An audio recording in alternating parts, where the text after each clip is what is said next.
Semangat belajar mahasiswa Universitas Terbuka. Pada video satu ini, akan dijelaskan sekilas tentang tutorial mata kuliah teknik penulisan karya ilmiah dengan kode mata kuliah IDIK 4013. Pada tutorial mata kuliah teknik penulisan karya ilmiah, kita akan membahas 6 modul. Modul 1. Membahas tentang prinsip dasar dan struktur penulisan karya ilmiah. Modul 2. Membahas tentang penulisan artikel ilmiah. Modul 3. Membahas tentang teknik penulisan karya ilmiah. Modul 4 membahas tentang kajian pustaka dan preferensian. Modul 5 membahas tentang penyusunan karya ilmiah untuk jurnal ilmiah. Terakhir modul 6 membahas tentang gaya bahasa, penyuntingan, dan ulasan teman sejawat.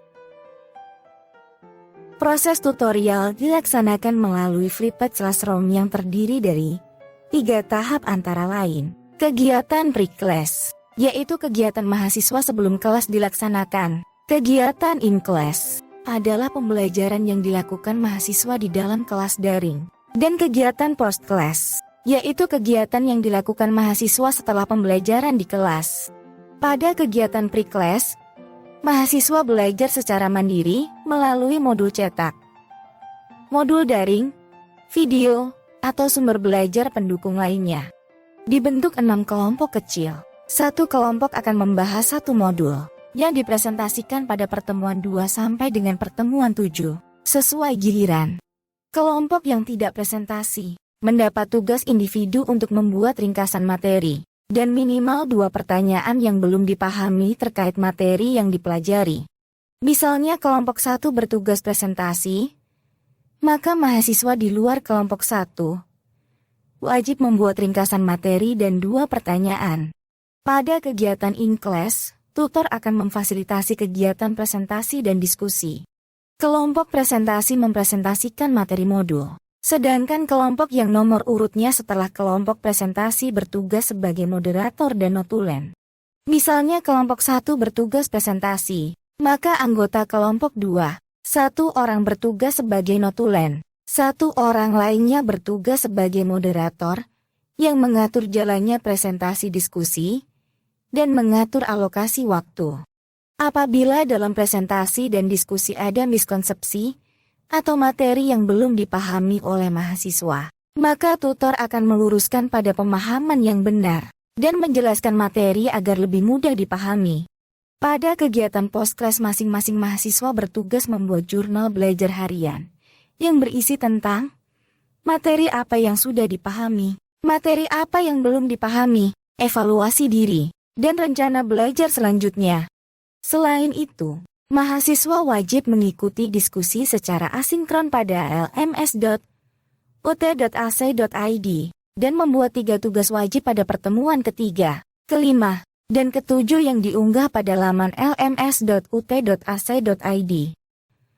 Pada tutorial ini, mahasiswa akan mengembangkan keterampilan 4C antara lain creativity, critical thinking and problem solving, communication, serta collaboration pada proses tutorial mata kuliah teknik penulisan karya ilmiah.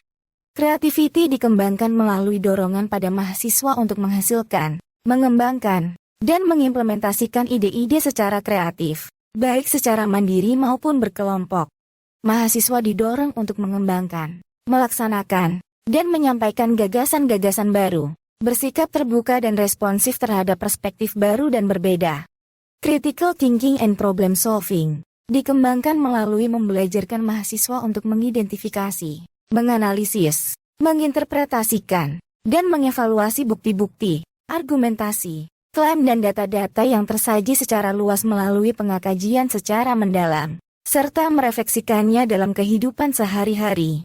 Selain itu, mahasiswa membelajarkan diri untuk melakukan penalaran yang masuk akal dalam memahami dan membuat pilihan yang rumit, serta memahami interkoneksi antara sistem. Mahasiswa juga membelajarkan diri untuk menyelesaikan permasalahan yang dihadapinya secara mandiri maupun kelompok. Mahasiswa juga belajar untuk menyusun, mengungkapkan, menganalisa, dan menyelesaikan masalah. Communication skill dikembangkan melalui membelajarkan mahasiswa untuk memahami, mengelola, dan menciptakan komunikasi yang efektif serta efisien dalam berbagai bentuk dan isi secara lisan, tulisan, maupun multimedia. Collaboration skill dikembangkan melalui pembentukan kelompok-kelompok kecil agar mahasiswa mampu bekerja sama, mampu beradaptasi dalam berbagai peran dan tanggung jawab, bekerja secara produktif dengan yang lain, menempatkan empati pada tempatnya, serta menghormati perspektif yang berbeda. Untuk persiapan pertemuan kedua, silakan teman-teman mahasiswa membentuk 6 kelompok kecil, kemudian membagi materi per modul dan jadwal presentasi. Ingat, untuk kelompok yang presentasi pertama menyiapkan PowerPoint. Usahakan materi presentasi yang dibuat ringkas dan mudah dipahami. Gunakan gambar dan atau video sebagai ilustrasi selain tulisan agar lebih menarik. Pastikan antara latar dan tulisan warnanya kontras, agar mudah dibaca. Anggota kelompok yang tidak presentasi tetap mempelajari modul, membuat ringkasan, dan pertanyaan yang nantinya akan didiskusikan saat in-class pertemuan kedua, dan diunggah pada lms.ut.ac.id. Kegiatan in-class pertemuan pertama akan dibimbing secara detail oleh tutor. Pada kegiatan post-class, mahasiswa tetap membuat jurnal belajar. Baik, demikian pemaparan video whiteboard animasian pertama kita. Semoga bermanfaat. Tetap jaga kesehatan dan semangatnya ya, teman mahasiswa UT. Sampai jumpa pada video selanjutnya.